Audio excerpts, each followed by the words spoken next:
Oke, kawan-kawan semua, selamat pagi.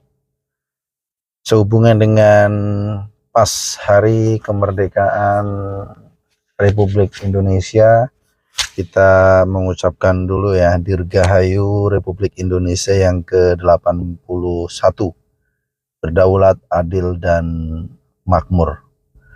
Semoga bangsa kita menjadi bangsa yang berpikir kritis, kuat, ya, bersatu, juga menghormati hukum, dan mampu mengamalkan hukum di negara hukum yang telah kita sepakati dari awal berdirinya negara ini. Bangsa kita sudah menetapkan bahwa negara ini adalah negara hukum, sehingga kita wajib mengerti, mempelajari untuk memahami, dan setelah memahaminya kita harus mengamalkannya, menjalankannya, mematuhinya. Gitu ya kawan-kawan dan saudara-saudaraku semua. Oke, hari ini kita akan lanjutkan untuk membahas terkait dengan konteks hukum di channel Hukum di Lapangan ini yang kita cintai dan kita tunggu-tunggu video-video selanjutnya.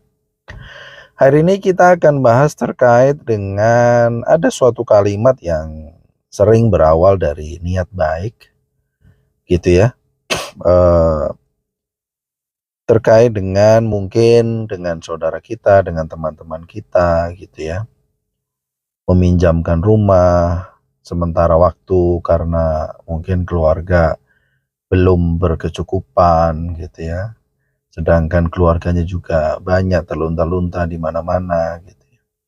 Tidurnya di mana, makannya di mana. Akhirnya dengan baik hati tadi, dengan niat baik hati tadi, kita meminjamkan rumah atau meminjamkan kontrakan atau meminjamkan tanah untuk dibuat bedeng, gitu ya, tempat tinggal, gitu ya kawan-kawan ya. Nah, mungkin kita juga bilang gitu ya ke saudara kita, udah nih tinggal di rumah ini aja dulu, di kontrakan ini aja dulu, atau itu ada tanah sedikit, kamu bikinlah bangunan gitu, entah dari terpal atau dari apa gitu ya. Nah awalnya sih mungkin hanya sementara gitu ya, sementara sambil mereka juga hidup layak dulu, tidak kepanasan, tidak kehujanan, sambil mereka berjuang untuk menghidupi kehidupannya gitu ya. Ya, seiring berjalannya waktu, seminggu, sebulan, setahun, 2 tahun, 3 tahun, 4 tahun, 5 tahun, mungkin 10 tahun gitu ya. Gitu. Karena mungkin saudara ada kesulitan tadi, ya akhirnya kita pinjami ya. Kasihan gitu ya, kita juga berniat baik gitu ya, ingin bantu keluarga gitu. Tapi kan waktu terus berjalan gitu ya. Nah, ketika pemilik rumah atau kita sendiri pemilik aset itu ingin menggunakan kembali aset kita, baik kontrakan, rumah, ataupun tanah gitu ya. Jawaban yang muncul justru mengejutkan kita gitu. Ketika kita meminta, saudara kita itu justru menjawab, saya sudah lama di sini, rumah ini sudah dirawat sama dia, sudah diperbaiki sama dia, gitu ya, kebun sudah dirawat sama dia, kontrakan sudah dicat, sudah diperbaiki atapnya, lantainya yang tadinya kebanjiran jadi tidak kebanjiran karena ditimbun dan lain sebagainya, karena lama banget kan 10 tahun misalnya gitu. Terus ujung-ujungnya adalah dia tidak mau keluar gitu. Hanya dia menempati aset kita gitu. Nah lalu pertanyaannya adalah, apakah orang yang menempati rumah kita, aset kita, bertahun-tahun tersebut otomatis menjadi pemiliknya? Nah itu pertanyaannya. Hari ini kita akan bahas bersama saya Kawali, inilah channel Hukum di Lapangan. Tapi sebelum lanjut, tolong di subscribe dulu ya kawan-kawan ya. Di subscribe, di share videonya, terus di-like videonya, jangan lupa nyalakan loncengnya, biar update video-video terbaru. Dan saya juga semangat membuat video membahas terkait dengan hukum, karena subscribernya terus bertambah, like-nya terus bertambah. Bisa dikomentar juga kawan-kawan ya, untuk perbaikan channel Hukum di Lapangan ini ya kawan-kawan. Oke. Nah, kasus seperti ini bukan cerita film ya, bukan cerita yang ada di film, yang ada di sinetron, yang ada di mana-mana gitu ya. Tapi memang sering terjadi di dalam kehidupan nyata kita gitu ya. Kemarin ada kasus lagi tuh di Surabaya tuh. Itu diselesaikan sama Pak Wali Kota juga tuh. Pak Wakil Wali Kota tuh. Udah ngontrak ya kan, lama nggak mau pergi. Gitu dan lain sebagainya. Ada juga tuh yang di Tangerang apa ya, di mana tuh. Itu ada juga tuh. Nempatin rumah saudaranya. Rumahnya udah tua sih, cuma dibenerin sama dia gitu. Ya layak lah buat tinggal gitu. Tapi dia pas mau dimanfaatkan sama pemiliknya, nggak mau pergi dia. Jadi banyak memang ini di kehidupan sehari-hari kita, pas dengan channel kita, yaitu Hukum di Lapangan. Jadi kasus-kasus yang memang terjadi di lapangan gitu. Mungkin awalnya hubungan keluarga kita tuh sangat baik sekali gitu ya, karena kita juga punya niat baik gitu ya. Itu membuktikan bahwa kita tuh peduli dengan saudara kita gitu ya. Rumah kontrakan tanah kita pinjamkan karena rasa kasihan gitu ya. Memang tidak ada perjanjian tertulis lagi-lagi, karena ya itu tadi, percaya, kasihan sama saudara gitu. Tidak ada batas waktu yang jelas gitu ya. Cuman karena sudah terlalu lama, 10 tahun gitu ya. Mungkin keenakan berubah hidupnya juga enggak, gitu-gitu aja gitu ya. Maksudnya kita pinjami, kita bantu, dia juga berjuang dengan kehidupannya gitu ya kawan-kawan ya. Nah, karena semua ini dilakukan atas dasar kepercayaan, namun ketika suatu hari kita sebagai pemilik membutuhkan aset tersebut, nah rumah, kontrakan, tanah, dan lain sebagainya, untuk kita manfaatkan kembali, konflik baru muncul. Itu kawan-kawan. Nah, saudara-saudaraku semua dan kawan-kawanku semua, adalah yang perlu kita pahami ketika kita mendapatkan kasus seperti ini adalah menempati rumah tidak otomatis membuat seseorang menjadi pemilik rumah. Gitu ya, kawan-kawan. Begitu juga lamanya seseorang tinggal di sebuah rumah kita, di dalam aset kita, 1 tahun, 2 tahun, 3 tahun, bahkan sampai dengan 10 tahun pun belum tentu mengubah status kepemilikannya. Karena di dalam hukum, kepemilikan tidak ditentukan semata-mata oleh karena siapa yang tinggal di suatu aset itu. Gitu kawan-kawan. Tetapi juga dasar hak dan bukti yang dimiliki oleh pemilik atau si saudara kita yang menempati aset kita. Dia punya apa gitu. Tidak pernah bayar SPPT misalnya. Tidak punya akte jual beli misalnya. Tidak punya sertifikat hak milik.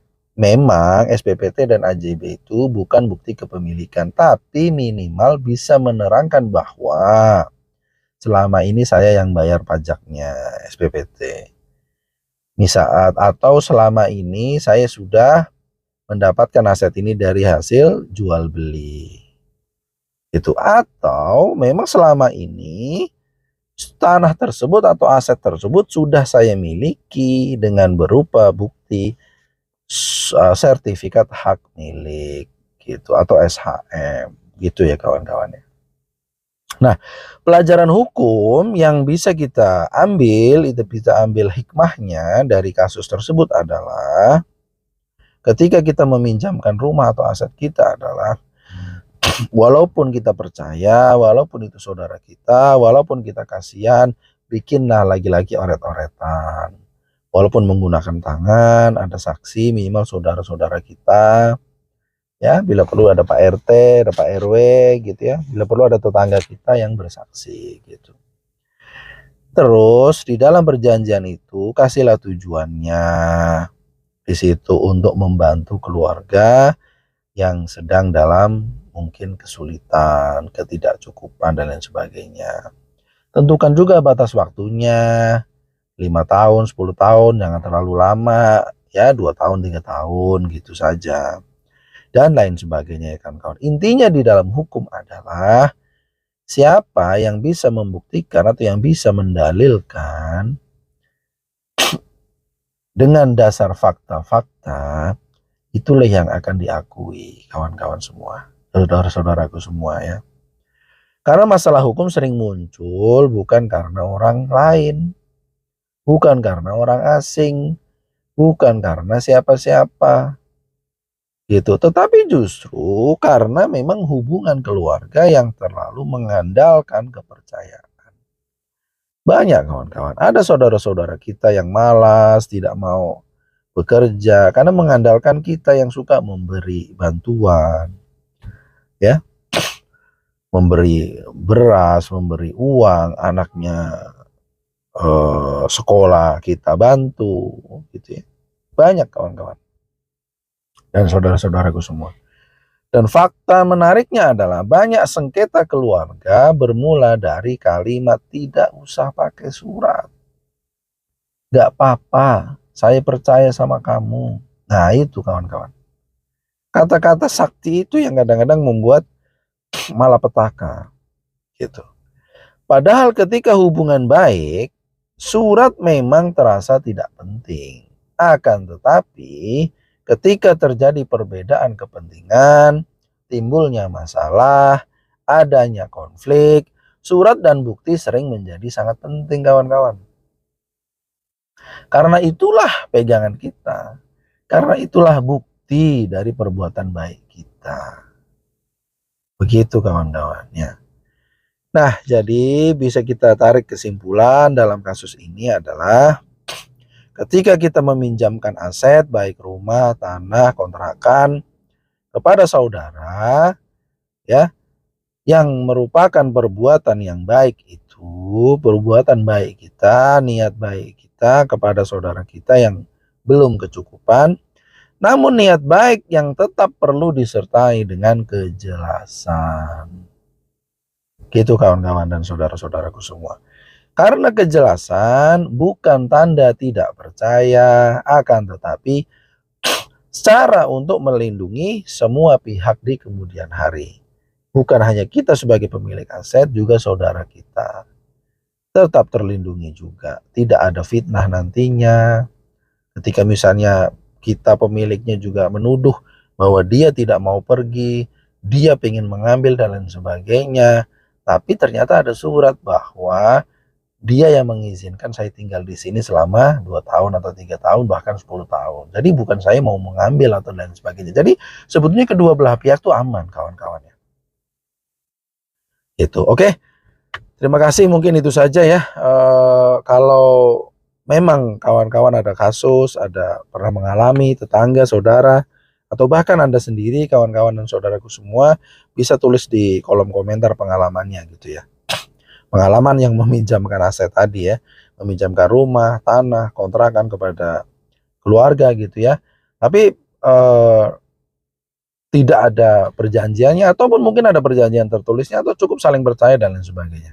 Silahkan, kalau toh misalnya saudara-saudaraku semua banyak yang mau meminjamkan meminjamkan aset kita kepada saudara-saudaraku, kepada saudara-saudara kita, apakah ada pendapat perlu perjanjian atau tidak?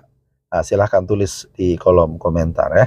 Jangan lupa di like, di subscribe, di share, dan nyalakan loncengnya untuk video ini. Tetap semangat di hari kemerdekaan ya, dengan saya Kawali. Inilah channel hukum di lapangan. Terakhir, karena hukum bukan hanya sekedar aturan, tetapi pengetahuan yang melindungi kita dalam kehidupan sehari-hari. Dan melek hukum bukan untuk mencari masalah, tapi agar kita menjadi terhindar dari masalah. Itu kawan-kawan. Terima kasih.